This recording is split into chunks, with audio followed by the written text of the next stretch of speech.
Donc aujourd'hui, on va traiter donc de la pyramide des normes, et vous aurez remarqué que le titre de cette vidéo, c'est une forme de pyramide.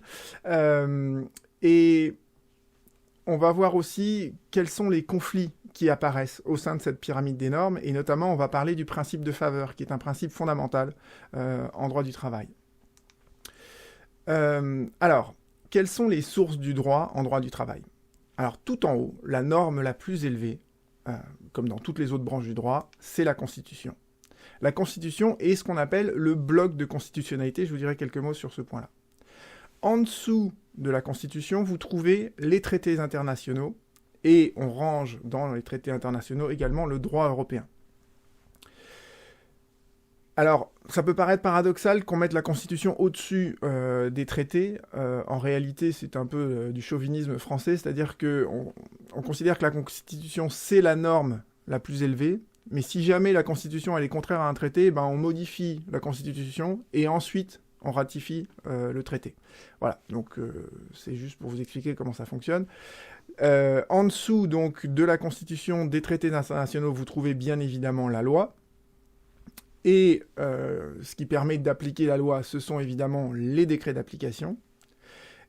Et tout ce que je viens de vous décrire là, en fait, c'est pas propre au droit du travail. Dans toutes les autres branches du droit, vous retrouvez cette pyramide des normes de la Constitution jusqu'au traité.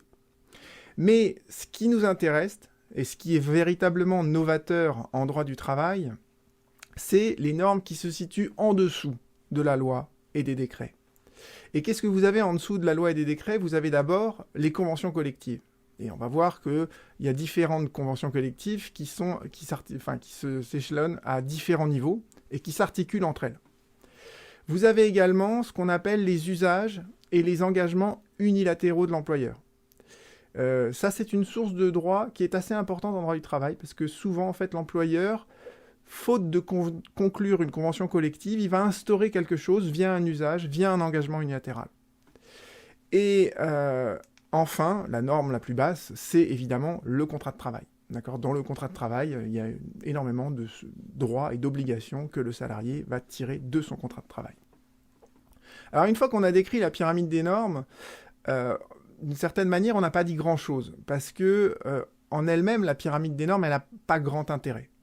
Et ce qui est intéressant, c'est de comprendre les conflits qui peuvent apparaître, l'articulation des normes entre elles dans cette pyramide des normes. Et c'est ce que je voudrais vous expliquer aujourd'hui. D'abord, on va essayer de voir comment la loi, le Code du travail, s'articule avec les traités européens et la Constitution. Et donc c'est ce qu'on appelle le contrôle de constitutionnalité quand on regarde comment la loi, le Code du travail est conforme à la Constitution. Et c'est le contrôle de conventionnalité quand on regarde comment la loi elle est conforme aux traités européens. Enfin aux traités internationaux et notamment le droit européen. Et on verra ensuite l'articulation de la loi avec les normes inférieures. Et l'articulation de ces normes inférieures entre elles. Et c'est ça le principe de faveur, il s'applique à cet endroit-là. D'accord ? Toutes ces articulations qu'on va étudier maintenant. Alors, le contrôle de constitutionnalité, d'abord, il faut comprendre ce que c'est que la Constitution. La Constitution, c'est bien évidemment, et la première chose, c'est le texte de la Constitution de 1958. Mais le texte de la Constitution de 1958, il dit quasiment rien en droit du travail. Donc, ce qui est intéressant, c'est d'étudier le bloc de constitutionnalité. Et à partir de 71, je crois, le Conseil constitutionnel a dit le bloc de constitutionnalité, c'est pas simplement le texte de la Constitution de 58, mais c'est également d'autres textes que je rattache à la Constitution de 58. Vous trouvez notamment le préambule de la Constitution de 1946. Et ce préambule, il est important parce qu'il comprend plusieurs alinéas. Et notamment dans le 3e alinéa, vous avez le principe de l'égalité de l'homme et de la femme en droit du travail. Enfin, en général, et en particulier, donc en droit du travail. Vous avez également le principe selon lequel le salarié peut défendre ses intérêts via l'action syndicale. Et il peut adhérer à tous les syndicats de son choix. Donc vous voyez, la liberté syndicale, c'est une liberté à valeur constitutionnelle. Et d'où elle sort, cette liberté à valeur constitutionnelle? Elle sort du préambule de la Constitution de 1946. Vous avez également, dans le préambule de 1946, par exemple, le droit de grève. D'accord ? Le droit de grève, c'est un droit à valeur constitutionnelle. Pourquoi ? Parce qu'il est énoncé dans ce préambule de 46.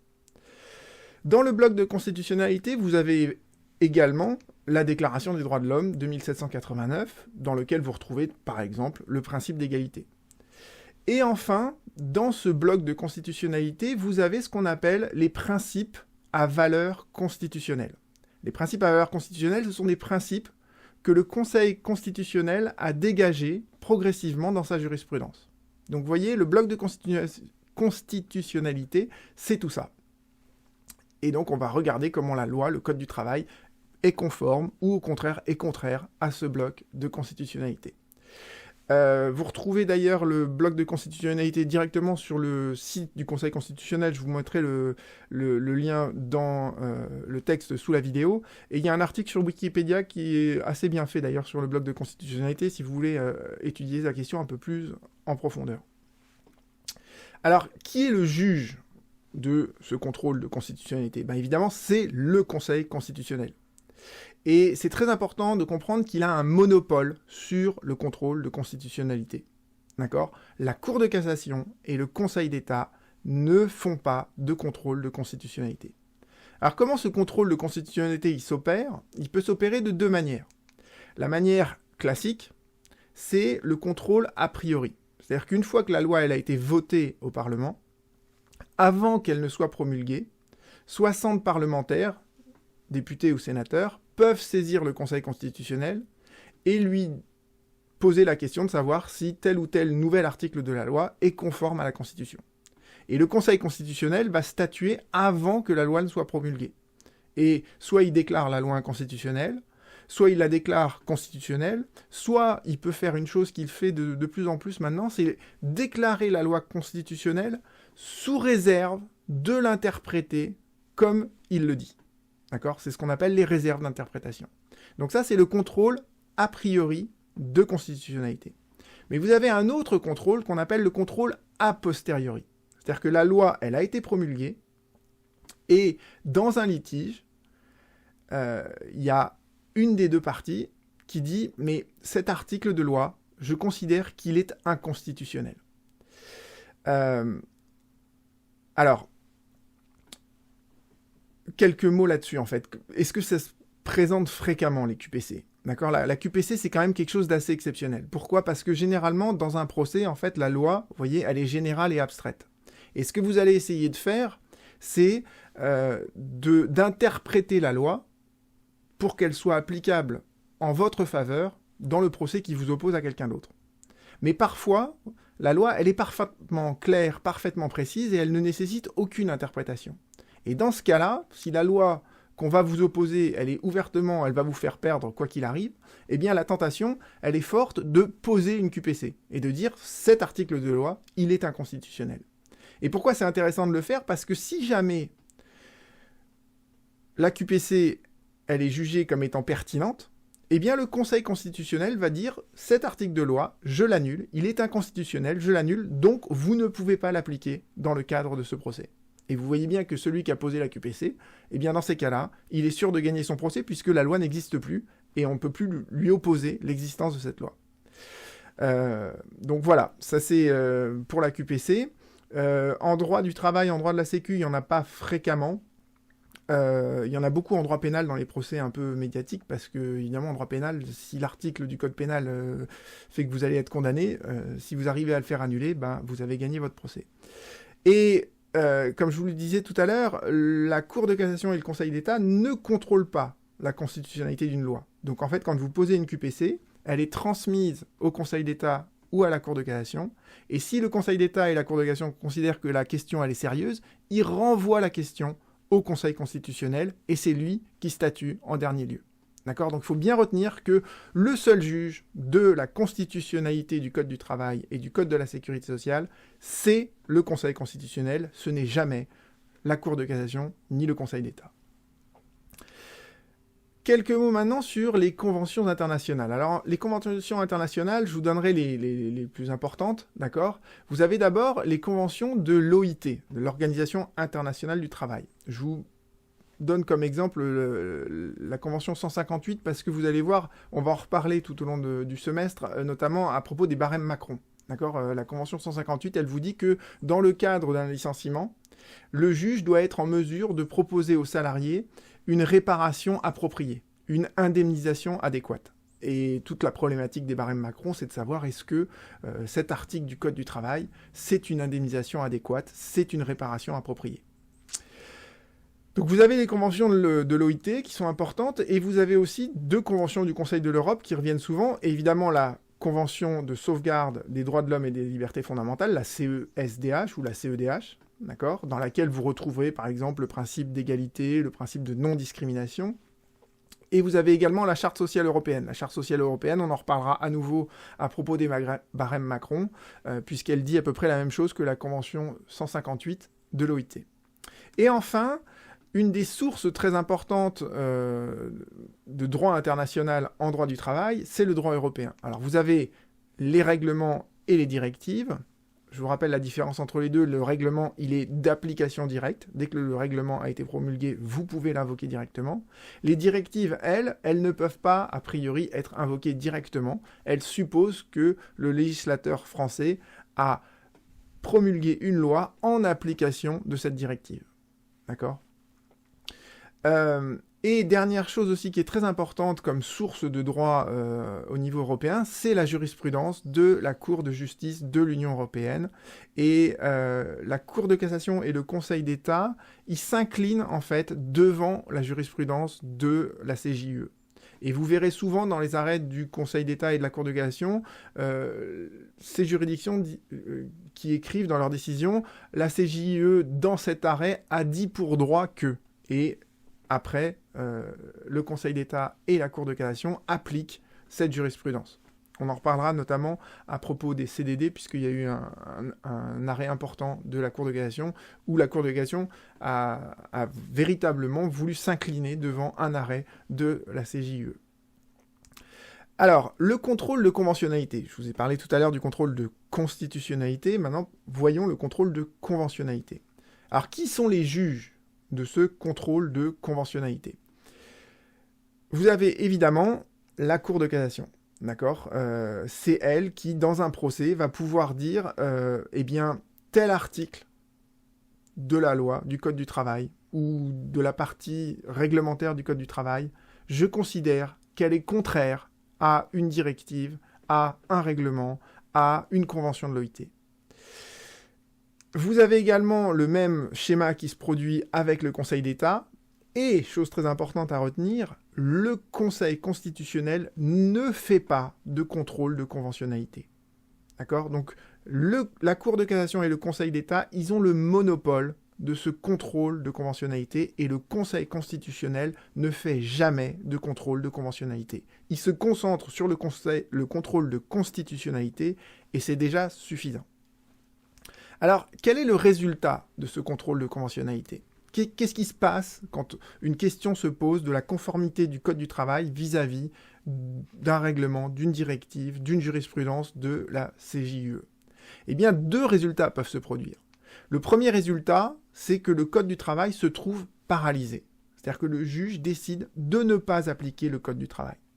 Mais le résultat le plus fréquent, en fait, qui se produit, c'est que le Code du travail est éclairé par le droit européen. Et je vais vous donner 2 exemples pour que vous compreniez bien comment le Code du travail peut être paralysé et comment, d'autre part, il peut être éclairé par le droit européen. Alors, le Code du travail paralysé par le droit européen, c'est l'exemple peut-être le plus parlant pour vous, en tout cas celui qu'on va étudier par la suite, c'est les barèmes Macron. Vous avez certains conseils de prud'homme qui ont considéré que les barèmes Macron, ils étaient contraires à la Convention 158 de l'OIT, parce que ces barèmes, en fait, ils sont tellement ridicules que ça ne permet pas aux salariés d'obtenir une réparation adéquate. Et dans ces cas-là, eh bien, les juges ont dit, puisque c'est contraire à la Convention de l'OIT, on n'applique pas le Code du travail français. Et ils ont dit la même chose à propos de la Charte sociale européenne. Ils ont dit, les barèmes sont également contraires à la Charte sociale européenne. Alors, pourquoi on arrive à ce résultat? Pourquoi est-ce qu'on arrive à ce que le juge n'applique pas le droit français? Eh bien, en fait, l'idée derrière tout ça, c'est que même si ça n'est qu'un conseil de prud'homme, c'est-à-dire la plus petite juridiction dans la pyramide des juridictions judiciaires en droit du travail, ce juge, il engage la parole de l'État, il engage sa crédibilité, il engage sa renommée internationale. Et vous voyez bien que si un juge, quel qu'il soit, faisait prévaloir une loi sur les traités, eh bien, tous les autres États n'accorderaient plus aucun crédit à l'État français. Ils considéreraient, mais regardez, on signe des traités avec l'État français, et finalement les juges, ils ne les respectent pas, ces traités, et ils préfèrent appliquer leur droit, alors que leur droit interne, il est ouvertement contraire aux traités. Donc ça, c'est pour vous expliquer pourquoi, en fait, quand on fait le contrôle de conventionnalité, si on arrive à déceler qu'une norme française, une loi française, elle est contraire à un traité, eh bien le juge refuse d'appliquer la loi. Voyez ? La Cour de cassation, quant à elle, qu'est-ce qu'elle a pensé sur les barèmes Macron? Et c'est important de l'évoquer brièvement. Elle a d'abord dit les barèmes Macron ne sont pas contraires à la Convention de l'OIT, donc les conseils de prud'homme sont priés d'appliquer les barèmes Macron, ils ne peuvent pas se prévaloir de la Convention de l'OIT. Et quant à la Charte sociale européenne, qu'est-ce que la Cour de cassation a dit? On le réétudiera plus précisément. Elle a dit la Charte sociale européenne, elle n'est pas d'application directe. Et ça, c'est une des difficultés dans le contrôle de conventionnalité, c'est de savoir si un traité international, il est directement applicable en France ou il ne l'est pas. D'accord ? Et on reviendra un peu sur cette question. Mais voyez, si le texte il est d'application directe en droit français, à ce moment-là, on peut faire ce contrôle de conventionnalité. Alors ça, je vous ai expliqué comment le Code du travail pouvait être paralysé par le droit européen. Maintenant, voyons comment le Code du travail peut être éclairé par le droit européen. Et je vous donne un exemple très récent, un arrêt de la Cour de cassation du 4 décembre 2019 qui l'illustre bien. En droit du travail, et on le reprendra lors de la séance sur les contrats à durée déterminée, vous avez ce qu'on appelle les contrats à durée déterminée d'usage. C'est-à-dire que dans certains domaines, dans certains secteurs d'activité, je pense notamment au monde du sport, mais aussi au monde de l'audiovisuel, on considère qu'il est d'usage d'avoir recours à des CDD. Et dans ce cas-là, quand on est dans un de ces secteurs-là, eh bien un employeur, il peut proposer à un même salarié, une succession de CDD et en s'affranchissant de la plupart des règles du Code du travail qu'on étudiera ensuite. Donc vous voyez que cette règle du Code du travail, qui résulte des articles 1242.1, 1242 et suivants, eh bien, quand les employeurs sont dans ce type de secteur d'activité, ils ont massivement recours à des CDD. Je pense notamment dans le secteur de l'audiovisuel, d'accord ? Les émissions de télévision, elles ne durent pas sur toute l'année, elles ont une saison généralement, et donc toutes les entreprises dans l'audiovisuel, elles ont recours à des intermittents et à des CDD d'usage. Alors même que, vous voyez, l'émission revient d'une année sur l'autre.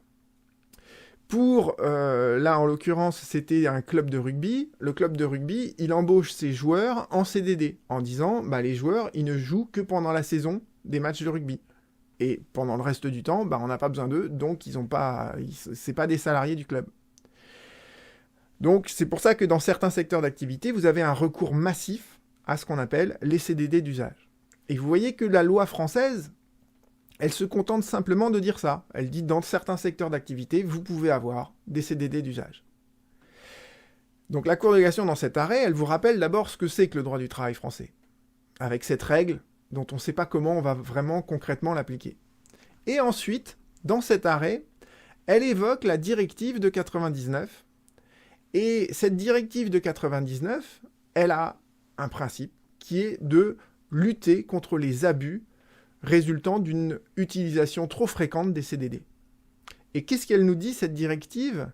Elle dit le juge doit vérifier que l'utilisation des CDD, elle repose sur des raisons objectives. Elle repose sur des éléments concrets qui démontrent que l'emploi en question, il est par nature temporaire. D'accord ? C'est pas parce que vous êtes dans un secteur d'activité dans lequel il est d'usage d'avoir recours à des CDD que vous êtes blanchi par la loi. D'accord ? Le juge doit toujours vérifier si, pour un salarié donné, il existe une raison valable, concrète, pour qu'on ait recours à ce CDD. Et la Cour de cassation termine son raisonnement en disant, pour ce joueur de rugby, eh bien là, l'employeur se contentait simplement de prétendre que c'était un usage dans le secteur du sport professionnel d'avoir recours à des CDD, mais il n'y avait aucun élément concret qui justifiait qu'un joueur de rugby ne devait être embauché que pendant la saison des matchs. Et d'ailleurs, on peut se dire que pendant le reste de l'année, il doit s'entraîner pour se préparer à la nouvelle saison, d'accord ? Donc la Cour de cassation dit, bah là, en l'occurrence, la Cour d'appel a pu requalifier le CDD en contrat à durée indéterminée. Donc vous voyez que à travers cet exemple, vous comprenez comment le Code du travail français, il est parfois éclairé par les directives européennes, par la jurisprudence de la Cour de justice de l'Union européenne. Maintenant, voyons la loi en droit du travail. Alors la loi en droit du travail, bon, évidemment, c'est le Code du travail, et dans le Code du travail, vous avez 3 parties différentes. La première partie, c'est la partie législative. La deuxième partie, c'est la partie réglementaire. Et enfin, vous avez une partie décrétale. Alors en fait, quand on parle des décrets en droit du travail, c'est à la fois la partie réglementaire et la partie décrétale. D'accord ? Je ne vais pas rentrer dans les détails de ce qui fait qu'on adopte un règlement plutôt qu'un décret, mais de toute manière, on considère que toute cette partie-là, c'est la partie réglementaire, on parle des décrets d'application qui sont pris, décrets d'application d'une loi qui a été promulguée. Alors, vous avez bien compris que la loi, si vous voulez vous en débarrasser, vous êtes obligé de la faire déclarer inconstitutionnelle. Mais pour le décret, il n'y a pas d'inconstitutionnalité d'un décret. Vous ne pouvez pas poser une QPC sur un décret. D'accord ? Un décret, vous pouvez le faire annuler, mais en fait, dans ces cas-là, vous allez devant le Conseil d'État et vous faites ce qu'on appelle un recours pour excès de pouvoir. D'accord ? Donc, gardez bien en tête qu'il n'y a pas d'inconstitutionnalité d'un décret. Éventuellement, vous pouvez montrer que le décret, il est contraire au règlement européen, donc il est inconventionnel. Donc dans ces cas-là, c'est comme pour la loi, d'accord ? Si un décret, si l'application, un article réglementaire du Code du travail est contraire à une directive, un règlement ou à la jurisprudence de la CJUE, eh bien le juge français ne va pas appliquer cet article de la partie réglementaire du Code du travail. Donc ça, c'était pour la loi en droit du travail. Et maintenant, on aborde le morceau de bravoure, entre guillemets, de cette séance. C'est les conventions collectives. Alors déjà, il faut bien comprendre que la convention collective, c'est un contrat. D'accord ? C'est un contrat. Et quand vous voulez conclure un contrat, il faut être 2. D'accord ? Il faut qu'il y ait 2 co-contractants. Et le contrat, il ne lie que ces 2 co-contractants. D'accord ? On dit que le contrat, il a une force obligatoire, mais cette force obligatoire, elle se limite aux co-contractants. Hein ? Quand vous êtes un tiers au contrat, ce contrat, il n'a pas d'effet sur vous. Alors, pourquoi je vous dis tout ça ? C'est du droit des obligations pur et dur, mais vous allez voir que pour les conventions collectives, ça pose quelques petits problèmes. Alors, dans une convention collective, c'est qui les co-contractants ? Ben, vous avez d'un côté les organisations patronales, qui sont représentatives, et de l'autre côté, vous avez les organisations syndicales représentatives. Et on reviendra en fin de semestre sur ce qu'est la représentativité, mais pour l'instant, gardez juste en tête que, par exemple, pour le patronat, un des syndicats représentatifs, c'est le MEDEF.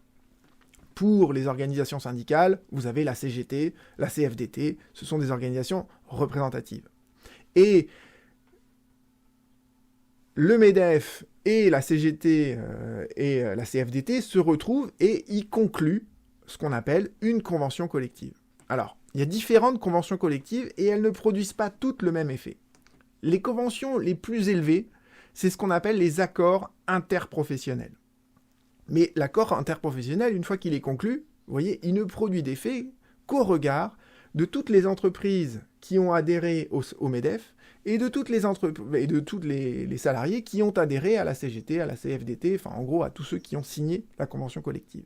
Donc l'accord interprofessionnel, a priori, il s'applique que à ceux qui l'ont signé. Mais ce que prévoit le Code du travail, c'est que le ministre peut prendre un arrêté d'élargissement. Et quand il a pris un arrêté d'élargissement, eh bien cet accord interprofessionnel, il s'applique à tous les salariés en France, sans exception. D'accord ? Donc un accord interprofessionnel, une fois qu'il a fait l'objet d'un arrêté d'élargissement, il s'applique à tout le monde. Vous avez également, deuxième catégorie de conventions collectives qui se situe en dessous des accords interprofessionnels, vous avez ce qu'on appelle les conventions collectives de branche.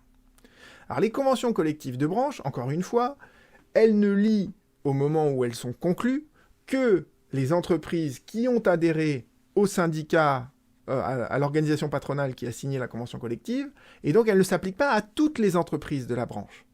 Et donc, qu'est-ce qui se passe dans ces cas-là ? Qu'est-ce qu'on doit faire pour rendre cette convention collective de branche applicable à toute la branche ? Eh bien, on prend ce qu'on appelle un arrêté d'extension. D'accord ? Et une fois que le ministre du Travail a pris cet arrêté d'extension, la convention collective de branche s'applique à toutes les entreprises qui rentrent dans le champ d'application de cette convention collective de branche. Et je vais vous reparler après de ce champ d'application parce que c'est très important pour la suite. Vous avez ensuite les conventions collectives classiques. Les conventions collectives classiques, c'est un employeur ou plusieurs employeurs qui décident avec une ou plusieurs organisations syndicales de conclure une petite convention collective qui a un champ d'application plus restreint, d'accord, et dans lequel ils mettent les droits et les obligations des salariés.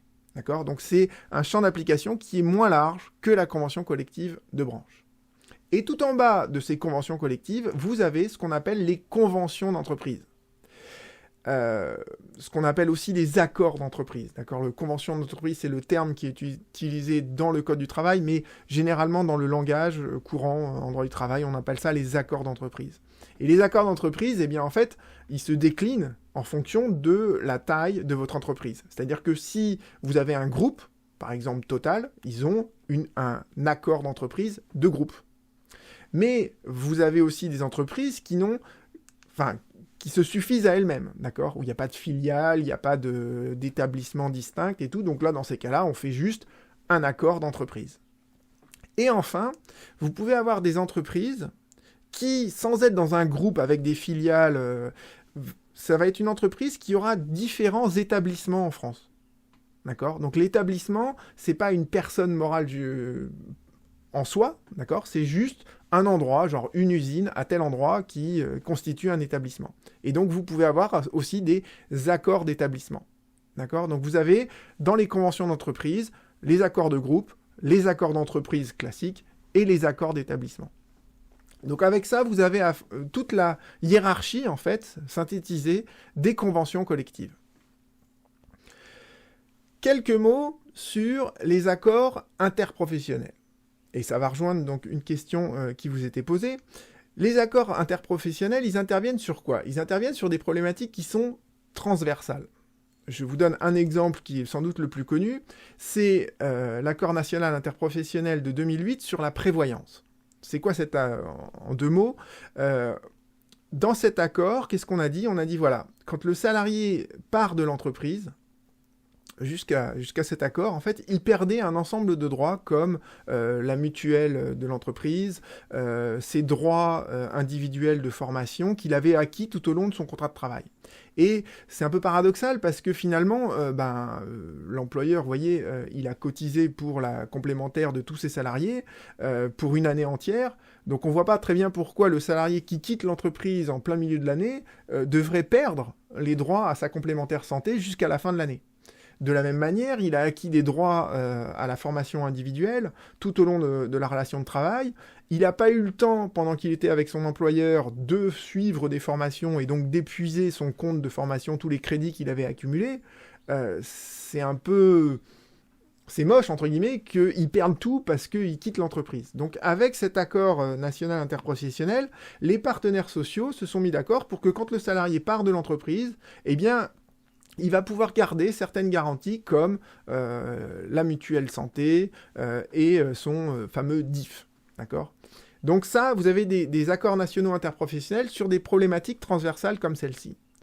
Mais vous avez aussi, ces accords-là sont beaucoup plus fréquents, en fait, des accords interprofessionnels sur des problématiques très précises. Alors, je vous donne un exemple parce que je trouve ça assez amusant. J'ai regardé l'autre jour et je vous donnerai d'ailleurs dans le lien sous cette vidéo le lien vers le site du ministère de l'économie qui recense tous les accords nationaux interprofessionnels. Mais vous avez des partenaires sociaux qui se sont réunis en décembre 2018, juste avant Noël, pour définir ce qu'est le calibrage de l'échalote. Et dans cet accord, vous voyez, on apprend qu'une échalote, ça fait 55 mm. Donc, la prochaine fois que vous allez au supermarché, vous aurez un paquet d'échalotes dans la main, vous ne le regarderez pas de la même manière.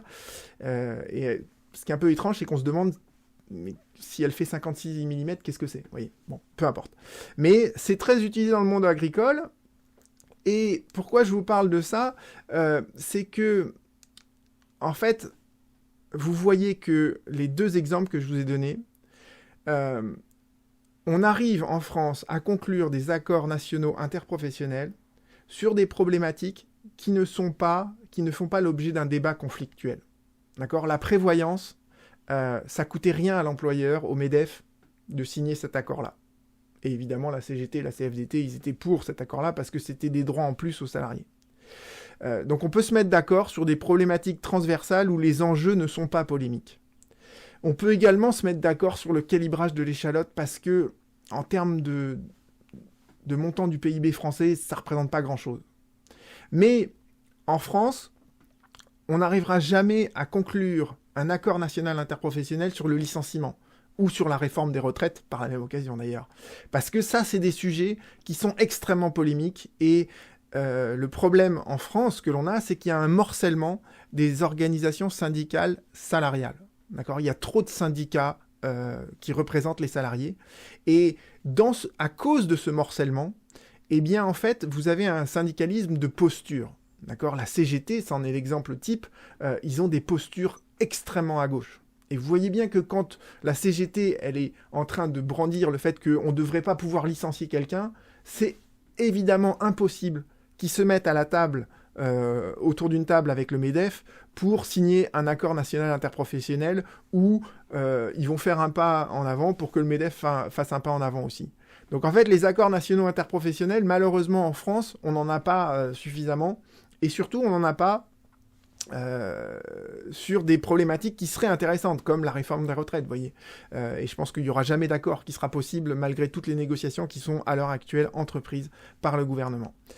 Mais l'accord national interprofessionnel dans le Code du travail, il est important. Pourquoi ? Parce que, et c'était une des questions qui vous était posée, l'article 1 du Code du travail vous dit clairement, on pose le principe que avant de faire une réforme en droit du travail, on doit inviter les partenaires sociaux à négocier. Et c'est pour ça que tout à l'heure, je vous ai donné l'exemple de l'accord national interprofessionnel sur la prévoyance. C'est qu'une fois que cet accord national interprofessionnel a été conclu, eh bien, le législateur a repris quasiment tout ce qui avait été négocié dans cette ANI dans une loi ultérieure qui est devenue une partie du Code du travail. Et vous voyez, c'est ça tout l'intérêt de l'accord national interprofessionnel, c'est que si les partenaires sociaux parviennent à se mettre d'accord sur une thématique donnée, et que le législateur ensuite reprend cet accord national interprofessionnel dans la loi, eh bien, cette partie-là du Code du travail, elle a une double légitimité. D'accord ? Elle reflète la volonté des partenaires sociaux, donc elle est mieux acceptée dans l'entreprise par les employeurs et par les salariés parce que finalement, ce qui apparaît dans le Code du travail, c'est ce qui a été négocié par ceux qui étaient chargés de représenter les salariés et les employeurs. Et cette loi du Code du travail, elle a une autre légitimité qui est celle finalement du Parlement et donc du suffrage direct lors des élections parlementaires. Donc vous voyez qu'on a cet article 1 dans le Code du travail qui est très important. Quand on le lit comme ça à première vue, on se dit bon, c'est pas fracassant, mais en fait si, derrière ça, il y a l'idée que si on arrive à conclure un ANI et que cet ANI, il est repris dans le Code du travail, eh bien, malgré les changements de majorité parlementaire, etc., on ne touchera plus à cette partie-là du Code du travail. Pourquoi ? Parce qu'elle a cette double légitimité de refléter ce que veulent les partenaires sociaux et de refléter également ce que veut la société civile à travers ses parlementaires. Donc c'est pour ça que je voulais vous parler des accords nationaux interprofessionnels. Voyons maintenant la convention collective de branche. Alors, comment retrouver une convention collective de branche, j'ai fait une autre vidéo dans ma chaîne que je vous mentionnerai dans le texte sous celle-ci, mais c'est très facile, elles sont sur Légifrance, et dorénavant d'ailleurs, on peut retrouver toutes les conventions collectives de branche, mais également les accords d'entreprise. Donc on a facilité ça. Et si vous allez sur Légifrance, donc qu'est-ce que vous verrez? Vous verrez que vous avez des conventions collectives de branche qui s'appliquent pour la banque, pour la boulangerie, pour le secteur des transports de personnes, le secteur des transports de marchandises, etc. Et où est-ce qu'on voit apparaître les conventions collectives de branche? Vous demanderez, vous regarderez sur un bulletin de paye, c'est mentionné en haut par un code IDCC. D'accord, le code IDCC, et après le code IDCC, il y a un numéro, c'est ce qui vous permet d'identifier la convention collective de branche qui est applicable dans l'entreprise. IDCC, ça veut tout simplement dire identifiant de convention collective, et c'est un code qui est attribué par le ministère du Travail. Alors, si vous allez sur Légifrance, vous verrez dans le menu déroulant qu'il y a énormément de conventions collectives de branche. Un des objectifs du législateur à l'heure actuelle, c'est d'arriver à une concentration, donc une diminution du nombre de ces conventions collectives de branche pour qu'il y en ait moins, mais qu'elles aient un champ d'application qui est plus large. D'accord, parce que finalement, quand il y a trop de conventions collectives de branche, ça nuit un peu à tout l'objet en fait de cette convention collective de branche qui est, et on va l'étudier maintenant, d'assurer une certaine homogénéité. Alors, justement, on en arrive au rôle des conventions collectives de branche. La convention collective de branche, et c'est ça son originalité par rapport aux autres conventions collectives, elle a deux missions. D'accord ? La convention collective de branche, sa première mission, c'est de définir les conditions d'emploi des salariés dans les matières visées par les articles 2253.1 et 2253.2. Je vais en reparler tout à l'heure, mais grosso modo, dans la convention collective de branche, d'accord, on vous dit, le salarié, dans la banque, il va travailler tant de jours par an, tant d'heures par semaine, il aura une rémunération quand il est caissier de temps. Voilà. Donc en fait, la convention collective de branche, elle définit, comme la plupart des conventions collectives d'ailleurs, mais elle définit les conditions d'emploi, c'est son rôle majeur, d'accord ? Toutes les autres conventions collectives ne définissent pas forcément les conditions d'emploi, mais la branche, sa mission première, c'est de définir les conditions d'emploi. Et la deuxième mission de la convention collective de branche, c'est de réguler la concurrence, et ça, il faut bien le comprendre, réguler la concurrence entre les entreprises. Pourquoi ? Pourquoi réguler la concurrence, c'est important ? Eh bien, comme je vous l'ai expliqué tout à l'heure, la convention collective de branche, une fois qu'il y a eu un arrêté d'extension, elle s'applique à toutes les entreprises du secteur d'activité donné. C'est pour ça que dans la diapositive précédente, je vous ai évoqué les conventions collectives de branche de la banque et de la boulangerie. D'accord ? Parce que tous les boulangers n'ont pas adhéré à une organisation patronale. Mais, comme il y a une convention collective de branche étendue dans la boulangerie, eh bien, tous les boulangers de France doivent respecter cette convention collective. Et pourquoi ça régule la concurrence ? Parce que ça évite ce qu'on appelle le dumping social. Quelques mots là-dessus. Vous vous rendez bien compte que pour une entreprise, le prix des produits et des services qu'elle propose, ça dépend des coûts qu'elle a avant.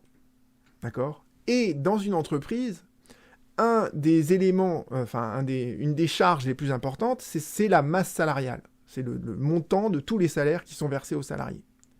Donc vous vous rendez bien compte que dans une branche comme la boulangerie, s'il y a un employeur qui va dire à ses salariés « je vous propose d'être rémunéré 50 € par mois » alors que la convention collective de branche dit « le salaire minimal c'est 100 », eh bien vous vous rendez bien compte que cette boulangerie, elle va avoir un avantage concurrentiel énorme par rapport aux autres, puisqu'elle pourra vendre à 80 en faisant quand même une marge de 30.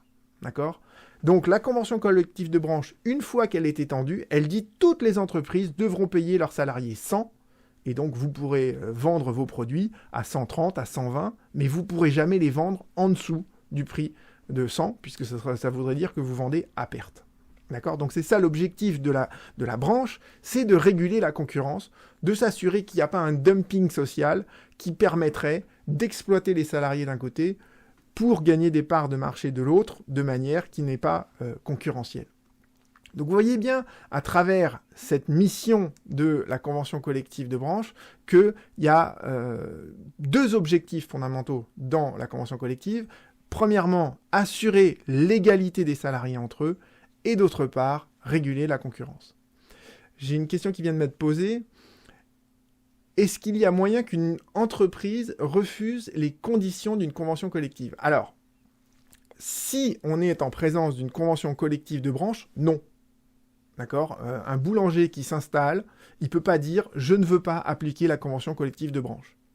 Et il y a même un arrêt de la Cour de cassation qui est intéressant sur ce point de vue. C'était en fait un salon de coiffure. Donc il y a une convention collective de branche dans la coiffure. Et c'est un tout petit salon de coiffure. Et l'employeur a dit à son salarié « écoute, je ne peux pas.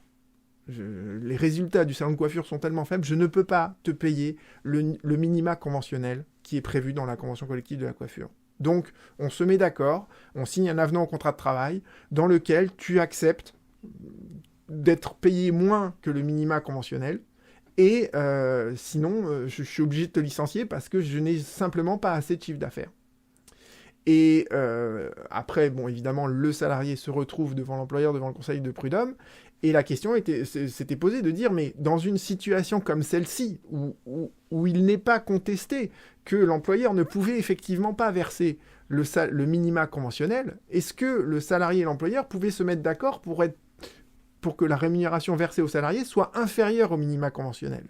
Et la Cour de cassation a dit non, absolument pas.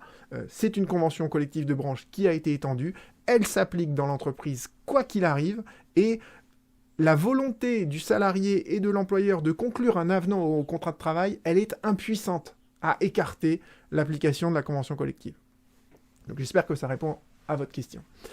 Donc voilà pour la convention collective de branche, qui est étendue par arrêté. Quelques mots maintenant sur les usages. Je vous ai dit au début qu'il ne faut pas mésestimer l'importance des usages. Pourquoi ? Parce que ce n'est pas toujours facile de conclure une convention collective dans l'entreprise. Et il n'y a pas toujours d'ailleurs des conventions collectives de branche. Donc souvent l'employeur va de manière unilatérale, vous voyez, par une pratique qui va s'instaurer dans l'entreprise, il va créer un usage. Mais justement, l'usage, comme son nom l'indique, il est constant. D'accord ? Donc, en fait, pour qu'il y ait un usage, il faut qu'il y ait 3 conditions qui soient remplies. Il faut que ce soit un usage qui soit général, qui s'applique à toute l'entreprise. Il n'y a pas d'usage vis-à-vis d'un salarié en particulier. Il faut que tous les salariés soient concernés. Il faut que l'usage soit constant, c'est-à-dire que dans le temps, il se répète. Et enfin, il faut qu'il soit fixe. D'accord ? C'est les 3 critères. Le critère de la fixité, il ne faut pas que ça varie d'une année sur l'autre de manière trop brutale. L'exemple classique que l'on a de ça, en fait, c'est les primes de 13e mois. D'accord ? Parfois, vous avez une convention d'entreprise, un accord d'entreprise qui prévoit une prime de 13e mois, mais parfois, vous n'avez rien sur la prime de 13e mois, et l'employeur, spontanément, va verser à ses salariés une prime de 13e mois pendant plusieurs années. Et la question, en fait, qui se pose en matière d'usage, c'est à partir de quel moment on est en présence d'un usage, et à partir de quel moment, donc, l'employeur est lié par cet usage. D'accord ? Il pourra dénoncer l'usage, dire je ne peux plus payer la prime de 13e mois, mais tant qu'il n'aura pas dénoncé cet usage, l'usage sera en vigueur dans l'entreprise. Donc en fait, l'usage, vous voyez que c'est une pratique spontanée qui se met en place progressivement dans l'entreprise et qui à terme va lier l'employeur, va le lier jusqu'à ce qu'il dénonce l'usage. Donc c'est une source qui est assez importante, notamment pour les primes de 13e mois. Et évidemment, si jamais il y a un contentieux là-dessus devant le conseil de prud'homme, c'est aux salariés d'apporter la preuve de ces 3 critères de l'usage. Voilà. Donc, l'usage est obligatoire pour l'employeur jusqu'à ce qu'il le dénonce. C'est ce que je viens de vous décrire. Vous avez également ce qu'on appelle l'engagement unilatéral de l'employeur. Alors, l'engagement unilatéral de l'employeur, c'est pas tout à fait un usage, mais c'est assez proche. De toute façon, ils ont le même régime juridique. L'engagement unilatéral, en fait, c'est lorsqu'il y a une sorte de manifestation de volonté de l'employeur qui est assez précise et à travers laquelle il va s'engager. D'accord ? Donc en fait, quand on est dans le cadre d'un engagement unilatéral de l'employeur, on ne se pose pas la question de savoir si c'est constant, si c'est fixe, si c'est général, etc. D'accord ? Généralement, concrètement, comment ça se présente, un engagement unilatéral, c'est lorsque l'employeur, par exemple, prend une décision lors d'une réunion du comité social et économique. Et l'engagement qu'il prend lors de cette réunion, eh bien, ça va être consigné dans le procès-verbal du CSE, de la réunion du CSE, et les salariés ensuite pourront dire, bah, voyez, lors du CSE, vous avez pris cet engagement unilatéral, maintenant vous devez le respecter. Et aussi, j'ai vu dans certains dossiers que l'employeur avait, par exemple, envoyé une lettre circulaire à tous les salariés où il faisait une annonce. Eh bien, en fait, cette lettre circulaire, c'est un engagement unilatéral. D'accord ? Donc, dès lors qu'il y a un élément concret qui permet de voir que l'employeur a manifesté sa volonté de s'engager à quelque chose, vous êtes en présence d'un engagement unilatéral. Et comme pour l'usage, vous voyez, l'employeur doit respecter l'effet obligatoire de cet engagement jusqu'à ce qu'il le dénonce. D'accord ? Il doit le dénoncer régulièrement. On en reparlera éventuellement si ça vous intéresse. Et dernière source dans la pyramide des normes que je vous ai évoquée, c'est évidemment le contrat de travail. Et le contrat de travail, c'est une source importante d'obligations et de droits pour le salarié. Les droits, par exemple, c'est lorsque dans un contrat de travail, votre employeur considère que vous avez le droit de télétravailler un jour ou deux. Ou, par exemple, qui vous octroie une rémunération variable. Tous les salariés n'ont pas le droit à une rémunération variable, mais quand vous êtes embauché, vous allez négocier avec l'employeur de pouvoir toucher une rémunération variable. Et il y a des obligations aussi, et ça on va l'étudier abondamment avec la clause de non-concurrence. Vous voyez, la clause de non-concurrence, généralement, elle est stipulée dans le contrat de travail vis-à-vis de certains salariés. Pas de tous, d'accord, mais les cadres dirigeants, généralement, ils ont une clause de non-concurrence, alors que, vous voyez, un ouvrier sur une chaîne, il n'y a pas vraiment raison de lui mettre une clause de non-concurrence. Donc, vous voyez, le contrat de travail, il est important aussi pour créer des droits et des obligations aux salariés. Et on en arrive maintenant au principe de faveur. Je bois un peu parce que je parle énormément. Donc, si d'ailleurs vous avez quelques questions à me poser, n'hésitez pas à le faire maintenant. On en arrive au principe de faveur. Donc en fait, on va, là maintenant, vous avez bien compris, en fait, les accords nationaux interprofessionnels, les conventions collectives de branche, les conventions collectives classiques, les accords d'entreprise, les usages, les engagements unilatéraux et le contrat de travail. Donc maintenant, on va voir comment toutes ces normes s'articulent entre elles. Alors, les conflits, ils apparaissent où ? C'est déjà important de visualiser qu'est-ce qui peut rentrer en conflit avec quoi. D'abord, le premier conflit que vous pouvez avoir, c'est entre la loi et une convention collective. D'accord ? Deuxième conflit qui peut apparaître, c'est un conflit entre une convention collective de branche et un accord d'entreprise. Vous pouvez aussi avoir un conflit entre la convention collective et le contrat de travail. C'est ce que je vous ai dit tout à l'heure avec l'histoire du salon de coiffure. Et enfin, vous pouvez avoir un conflit entre la loi et le contrat de travail. Et pour régler ce conflit, pendant longtemps, on a appliqué ce qu'on appelle le principe de faveur. Et le principe de faveur, c'est quoi ? C'est un principe fondamental de droit du travail, nous dit la Cour de cassation. Et en vertu de ce principe, d'accord, s'il y a un conflit de normes, on applique toujours la plus favorable aux salariés. Et la Cour de cassation l'a rappelé encore dans un arrêt de 2018. Alors, il faut bien comprendre le sens des mots. Hein. C'est un principe fondamental de droit du travail. La Cour de cassation ne vous dit pas c'est un principe à valeur constitutionnelle. Et d'ailleurs, le Conseil constitutionnel a considéré que le principe de faveur n'avait pas une valeur constitutionnelle. C'est même pas un principe qui a une valeur légale. D'accord ? C'est-à-dire que le principe de faveur, le Code du travail peut l'écarter, et on va voir que dans de plus en plus de domaines, le principe de faveur, il est écarté par le Code du travail. Donc en fait, un principe fondamental en droit du travail, c'est un principe qui se situe en dessous de la loi et des décrets. D'accord ? Il a une valeur qui est infralégislative. Mais ça reste quand même un principe fondamental, d'accord ? Donc ça, il faut comprendre que c'est le principe de faveur, il existe encore et il existera toujours, même si sa place, elle est actuellement résiduelle. Et peut-être qu'un jour, on va détricoter tout ce qu'on a fait les dernières années pour lui donner plus d'ampleur, d'accord ? Mais pour l'instant, il a une place qui n'est que résiduelle en droit du travail. Voyons donc maintenant le principe de faveur, le conflit qu'il y a entre la loi et les conventions collectives. Donc c'est vraiment le haut, en fait, de la pyramide des normes à partir de la loi. Et là, le Code du travail, il est simple. il énonce clairement, d'accord, le principe de faveur. Il vous dit, une convention collective peut comporter des stipulations plus favorables aux salariés que le Code du travail, les dispositions légales en vigueur.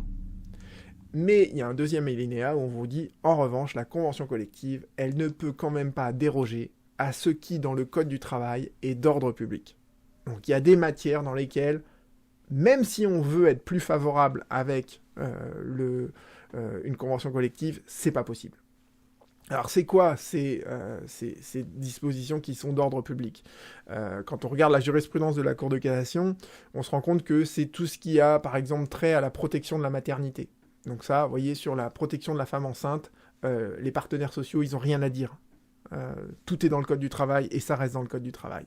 De la même manière sur l'égalité homme-femme. De la même manière le SMIC. D'accord ? Les partenaires sociaux ne pourraient pas dire les salaires minima conventionnels dans le monde de la boulangerie, ils sont inférieurs au SMIC. Non, le SMIC, c'est un plancher en dessous duquel on ne peut jamais descendre. Donc vous voyez que les partenaires sociaux, ils peuvent éventuellement faire d'autres salaires minimaux conventionnels, d'accord, mais ils pourront jamais toucher au SMIC lui-même, à la définition même du SMIC.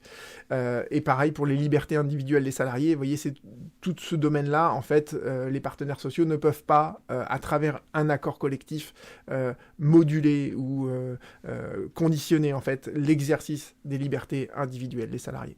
Donc je vous donne un exemple de loi qui est d'ordre public absolu, c'est un arrêt de 2014, par exemple, les conditions auxquelles vous allez conclure un accord d'entreprise, au sein de l'entreprise, d'accord, elles sont édictées par la loi, et les partenaires sociaux ne peuvent pas, sous prétexte de faire un accord plus favorable, ils ne peuvent pas toucher aux conditions auxquelles on conclut un accord d'entreprise au sein d'une entreprise. Mais en revanche, vous avez des conventions collectives qui sont plus favorables, et je vous donne un exemple de ça. En matière de licenciement, le salarié, en fait, il est convoqué à un entretien préalable, et puis ensuite, il est licencié. Mais il y a certaines conventions collectives, notamment dans le monde de la banque, où il est prévu qu'avant de licencier, avant de convoquer le salarié à un entretien préalable, il y a une commission qui doit se réunir, et le salarié peut faire valoir ses observations dans le cadre de cette commission. Donc vous voyez que cette disposition-là, elle est plus favorable au salarié, elle lui donne en fait un moyen de se défendre supplémentaire par rapport à ce qui est prévu par le Code du travail, et la Cour de cassation a toujours considéré que ce type de stipulation plus favorable, eh bien c'est une garantie pour le salarié, et si l'employeur ne respecte pas cette stipulation conventionnelle plus favorable, eh bien le licenciement, il est privé de cause réelle et sérieuse. Donc vous voyez, a priori, sauf dans certains domaines qui relèvent de l'ordre public absolu, où les partenaires sociaux ne peuvent absolument rien négocier, on applique le principe de faveur. D'accord ? Sur la plupart du temps, il n'y a pas de problème pour la Cour de cassation d'accepter qu'une convention collective soit plus favorable que le Code du travail lui-même. Donc cette articulation, vous voyez, entre la loi et les conventions collectives, il n'est pas véritablement problématique. D'accord ? En revanche, ce qui est plus compliqué, et ce qui a fait l'objet de beaucoup d'évolutions ces dernières années, c'est l'articulation des conventions collectives entre elles. Et le conflit qui apparaît, en fait, c'est entre la convention collective de branche et la convention collective et l'accord d'entreprise. Alors, le grand changement, c'est que avant 2004, en fait, le principe, c'est qu'on appliquait le principe de faveur dans ce cas-là, la convention collective de branche ou l'accord d'entreprise, on appliquait toujours la norme qui était la plus favorable aux salariés, selon qu'elle était dans la convention collective de branche ou dans l'accord d'entreprise. Et dorénavant, en fait, on a supprimé le principe de faveur. D'accord ? Donc le principe, c'est qu'il n'y a plus de principe de faveur dans l'articulation convention collective de branche, accord d'entreprise, sauf dans certains domaines qu'on appelle le noyau dur, en fait, de la convention collective de branche. Alors, pourquoi on a basculé dans ce raisonnement ? Pourquoi on a fait un tel changement à partir de 2004 ? Eh bien, il faut comprendre que les négociations entre les organisations syndicales et les organisations patronales, elles n'ont pas la même force selon qu'on est au niveau de la branche ou au niveau de l'entreprise. Quand on est au niveau de la branche, on a des syndicats qui sont généralement très forts, qui sont véritablement à pied d'égalité pour négocier avec les organisations patronales, parce qu'ils représentent en fait un nombre très important de salariés et la négociation, vous voyez, se fait au niveau de la branche d'activité. Donc on fait abstraction des particularismes locaux, régionaux, etc. On raisonne juste au niveau des intérêts de tous les salariés de la branche. D'accord ? Donc c'est une négociation qui se fait entre des organisations patronales et syndicales qui sont assez fortes, représentatives au niveau de toute la branche, et on négocie sur les conditions d'emploi de tous les salariés de la branche. Quand on négocie au niveau de l'entreprise, eh bien là, la négociation, elle a lieu entre qui et qui ? Entre l'employeur d'un côté et les organisations syndicales représentatives dans l'entreprise. Et vous voyez que cette négociation-là, elle peut tourner au chantage à l'emploi. Parce que l'employeur, il peut très bien arriver à la table des négociations en disant « Si vous n'acceptez pas ce que je vous propose, je fais un licenciement économique et je vire la moitié des salariés de l'entreprise. » Donc vous voyez que la négociation au niveau de l'entreprise, elle risque d'être beaucoup plus déséquilibrée au profit de l'employeur et au détriment des salariés.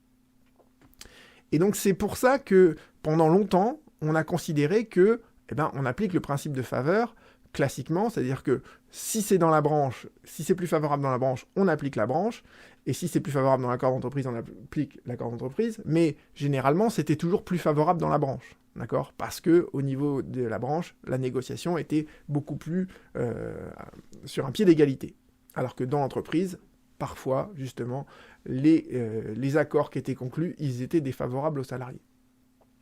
Mais l'inconvénient de ce système, et la raison pour laquelle on a changé de paradigme, c'est que, on veut en fait que l'employeur et les syndicats dans une entreprise, ils puissent adapter en fait ce qu'ils veulent à la réalité de l'entreprise.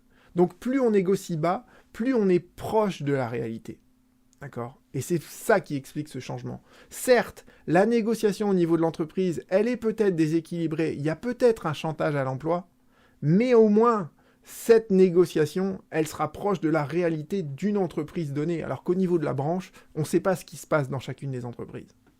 Donc c'est ça en fait qui explique qu'on veut dorénavant, en supprimant le principe de faveur, on veut octroyer une souplesse supplémentaire au niveau de l'entreprise, même si cette souplesse, on sait qu'elle se fera peut-être parfois au prix d'un chantage à l'emploi. Donc ça, c'est faut que vous compreniez l'articulation globale de ce qui s'est passé depuis 2004. Donc voilà, avant 2004, d'accord, c'était très simple. On pouvait adapter une convention collective de branche, mais on ne pouvait le faire que de manière plus favorable aux salariés. Et depuis 2004, et là ce que je vous explique c'est le Code du travail tel qu'il est applicable aujourd'hui, d'accord, on vous dit dorénavant que les conventions collectives de branche, elles doivent donc définir, c'est leur première mission, les conditions de travail des salariés sur un nombre de domaines particuliers. Alors vous avez par exemple, et c'est ça qu'on appelle le noyau dur de la convention collective de branche, vous avez les salaires minima hiérarchiques, vous avez les classifications. Vous voyez, dans une banque, le fait d'être caissier, le fait d'être responsable d'agence, etc., ce sont des classifications d'emploi. Donc ça, c'est dans la convention collective de branche de la banque. Vous avez par exemple aussi la durée du travail. Vous avez également le recours au contrat à durée déterminée. Ou encore la période d'essai, la durée de la période d'essai, la possibilité de renouveler une période d'essai. Ça, c'est dans le noyau dur de la branche. Et donc tout ça, vous allez le trouver à l'article 2253.1-1 à 13. D'accord ? Donc ça, c'est le noyau dur de la branche. Et qu'est-ce qui se passe pour ce noyau dur ? Eh bien, le Code du travail nous dit, pour toutes les matières qui sont dans ce noyau dur, l'accord de branche, il prévaut sur l'accord d'entreprise. Donc dans le noyau dur, on applique la convention collective de branche, on n'applique pas l'accord d'entreprise. Donc ça, c'est le principe, mais en droit, dès qu'il y a un principe, il y a toujours une exception. Et l'exception, c'est de dire, sauf si l'accord d'entreprise offre des garanties équivalentes à la convention collective de branche. Donc vous voyez, le principe, c'est que dans le noyau dur de la branche, on applique toujours l'accord de branche, sauf si l'employeur parvient à démontrer que son accord d'entreprise, il est au moins équivalent à l'accord de branche. Et en 2007, avec les ordonnances Macron, on a dit que cette équivalence des garanties, elle s'apprécie en fonction des matières visées. Alors, pour l'instant, on ne sait pas comment on va interpréter ce dernier alinéa, mais vous voyez, par exemple, pour la durée du travail, ça c'est une des matières qui apparaît dans le noyau dur de la convention collective de branche. Donc la durée du travail, elle peut par exemple prévoir que dans une entreprise comme la banque, on travaille 210 jours par an. Et vous voyez qu'un accord d'entreprise, il pourrait très bien dire, eh bien, on travaille que 208 jours, mais on a 4 jours d'astreinte. Est-ce que ça, c'est pas équivalent? Vous voyez, on est dans une même matière qui est la durée du travail. L'accord d'entreprise, il est différent de l'accord de branche, mais il y a peut-être une équivalence, parce que c'est peut-être 4 jours d'astreinte.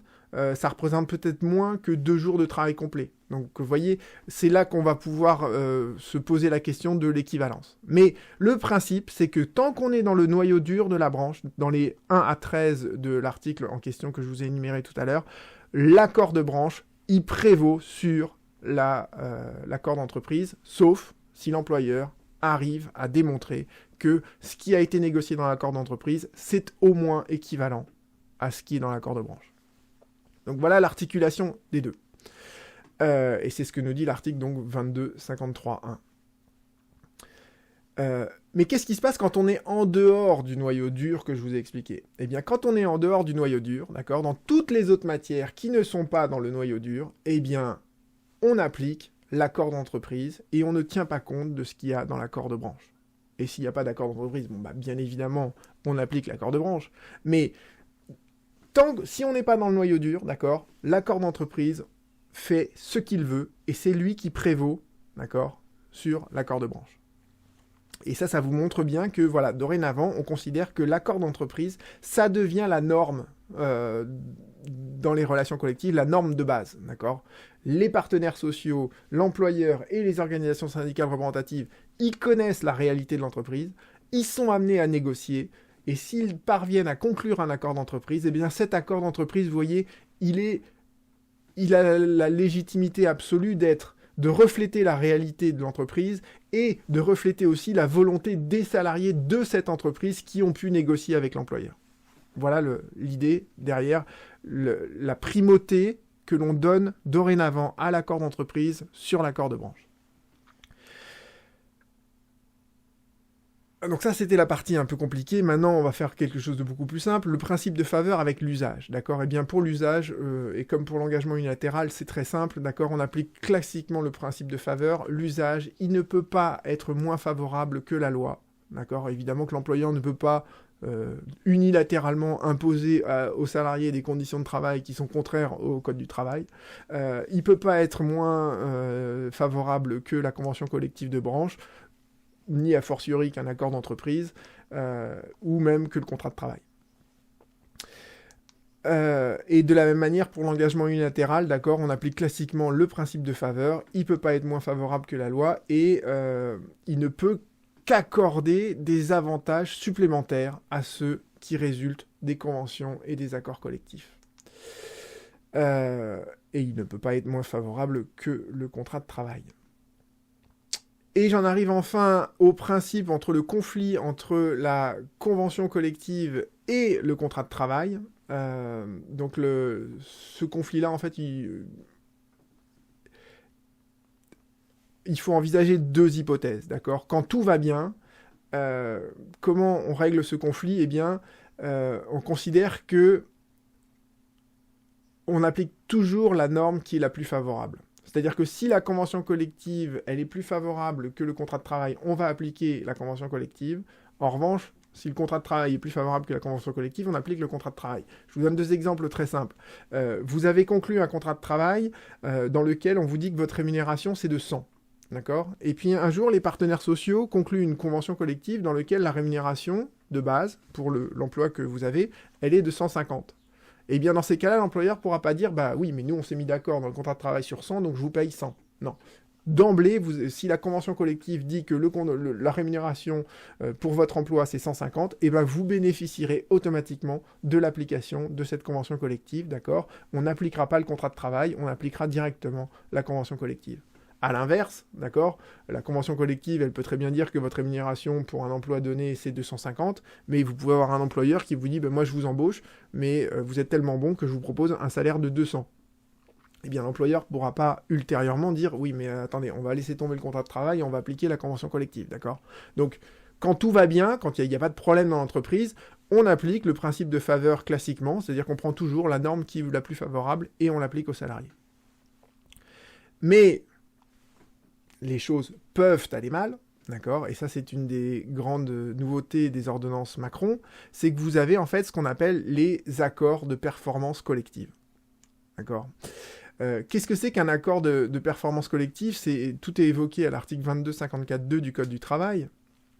L'accord de performance, il faut comprendre que c'est un accord d'entreprise, d'accord? C'est un véritable accord d'entreprise, donc il faut que les organisations syndicales et l'employeur se soient mis d'accord et qu'ils aient conclu cet accord de performance, d'accord? C'est pas l'employeur qui arrive un matin dans l'entreprise en disant « Bon, bah voilà, j'ai pris un accord de performance ». Non, il faut qu'il y ait une négociation entre les organisations syndicales et l'employeur pour parvenir à la conclusion de cet accord. Et cet accord d'entreprise, vous allez voir, pour qu'il soit conclu, je ne voudrais pas anticiper sur ce qu'on dira lors de la négociation collective, mais il faut soit qu'il soit signé par l'employeur et par des organisations syndicales qui sont majoritaires, c'est-à-dire qui ont obtenu plus de 50% aux élections dans l'entreprise, d'accord? Soit l'accord de performance, il a été conclu avec l'employeur et des organisations qui représentent que 30% des voix des salariés, mais ensuite on fait un référendum dans l'entreprise pour ratifier en fait cet accord de performance. Donc vous voyez bien que dans la manière dont il est conclu, l'accord de performance, il reflète la volonté majoritaire des salariés. Alors que ce soit à travers des organisations syndicales représentatives qui ont eu un score électoral qui est supérieur à 50%, ou à travers le référendum qui montre que plus de la majorité des salariés dans l'entreprise sont d'accord avec cet accord de performance.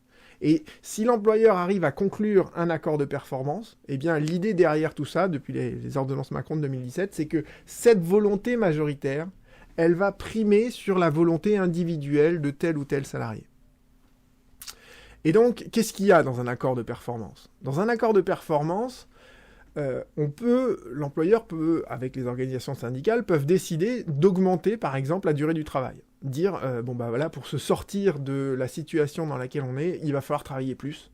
Donc même si la durée du travail c'était de 35 heures dans l'entreprise, eh bien là, pendant les 6 prochains mois, on travaillera 39 heures ou 42 heures. L'employeur peut également dire, bon bah là, la masse salariale, elle est trop importante, donc mes charges, elles sont trop importantes, si on continue avec une masse salariale comme ça, la boîte, elle coule. Donc on va réduire les salaires de tout le monde, pour qu'on puisse, vous voyez, avoir des coûts de production qui ne sont pas trop élevés. Donc en fait, on peut baisser la rémunération de tout le monde. Et enfin, on peut, par exemple, instaurer de la mobilité professionnelle ou géographique, mais ça, c'est pour les accords de performance dans les grandes entreprises, d'accord? Mais vous voyez que l'objet d'un accord de performance, c'est de toucher à des choses qui sont essentielles du contrat de travail, comme la durée du travail et la rémunération. Et ce que prévoit le Code du travail, c'est que cet accord de performance, il se substitue de plein droit aux clauses contraires du contrat de travail. Ça veut dire qu'une fois que l'accord de performance il a été conclu, eh bien en fait, on n'applique plus le contrat de travail. Donc vous voyez bien que un accord de performance, par définition, il est moins favorable que le contrat de travail, mais il va neutraliser l'application du contrat de travail. Quelles sont les conséquences donc de cet accord de performance, de la conclusion de cet accord de performance? Eh bien, la première conséquence, c'est que le salarié il peut parfaitement refuser la modification de son contrat de travail. Vous voyez, l'accord de performance, ça modifie son contrat de travail puisque ça va baisser sa rémunération, ça va augmenter la durée de son travail. Il peut refuser cette modification de son contrat de travail. Et le Code du travail vous dit, bon, mais par contre, il doit le faire assez rapidement. Il a un délai de 1 mois pour pour faire connaître son refus à l'employeur. Et l'employeur, lui aussi, doit réagir rapidement derrière, c'est-à-dire que l'employeur, il a un délai de 2 mois pour licencier le salarié. Et ce qui est novateur, c'est que le Code du travail vous dit, le licenciement, dans ce cas-là, il repose forcément sur une cause réelle et sérieuse. Donc ça sert à rien pour le salarié d'aller devant un juge pour dire le licenciement, il n'a pas de cause réelle et sérieuse. Si, il en a une. D'accord ? Il y a eu un accord de performance. Cet accord de performance, il reflète la volonté majoritaire des salariés. Vous n'étiez pas d'accord individuellement pour vous soumettre à cette volonté majoritaire. L'employeur vous a licencié et ce licenciement, vous ne le contesterez pas. C'est ça la logique en fait de l'accord de performance. Donc vous voyez, quand tout va bien, on applique le principe de faveur. Quand tout va mal ou pourrait aller mal, on signe un accord de performance, et une fois qu'on a signé l'accord de performance, il s'applique à tous les salariés, même si ça diminue leur rémunération, même si ça augmente la durée du travail, et s'ils ne sont pas d'accord, ils sont licenciés et ils ne peuvent pas contester leur licenciement. Voilà. Et je terminerai donc cette présentation sur une problématique très facile, le conflit entre la loi et le contrat de travail. Là, pour le coup, on applique tout bêtement le principe de faveur. Il n'y a pas de problématique particulière de ce point de vue-là. En tout cas, je ne vais pas rentrer dans plus de détails.